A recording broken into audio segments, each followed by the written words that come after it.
Welcome back to Firestorm Games and another episode of the Hobby Table, where we will be showing you how to quickly paint some Warhammer 40k ruins using the Ryza pattern ruins and the Citadel range of paints to do so.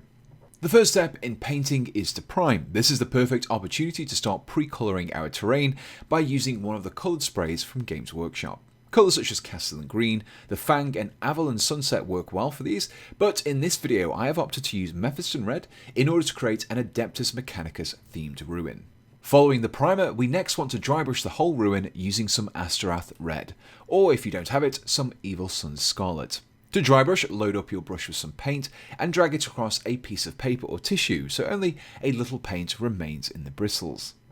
Then, quickly drag the brush over your surface, focusing on the hard edges and details. This will cause the paint to only accumulate on these areas, helping to improve the level of detail in the miniature by creating contrast between the lighter coloured areas and the darker coloured recesses. Next up, we want to take a small piece of packaging foam and tear it into an irregular shape.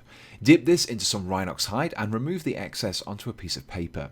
Using a dabbing motion, lightly apply the paint to the ruined surface to create the effect of rust patches forming.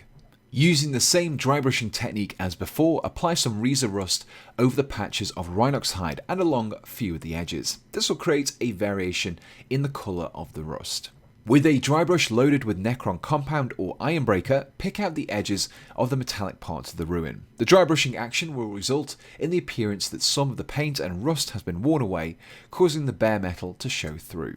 Using some Nuln Oil, you can enhance certain shadows by targeting the wash into the recesses, as well as creating some oil streaks. To do this, pick a recess and place a thin brush loaded with Nuln Oil into it. Then carefully drag the brush down the surface of the wall. This will result in an oily streak across the wall, perfect for industrialized ruins. To finish off, we next want to add some dust effects to the ruin, and this will be achieved by using some Baneblade Brown in two different ways.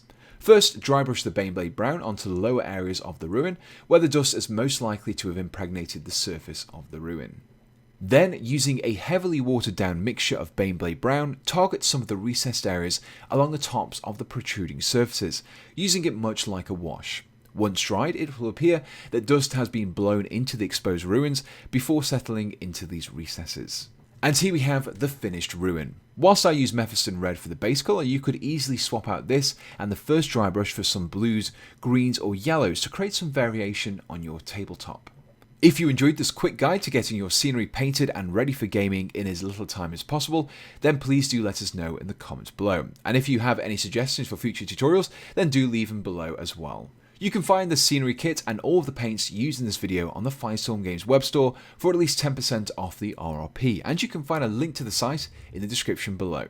And so we just want to finish off by saying a big thank you for watching this video, and we hope to see you again on Firestorm Games.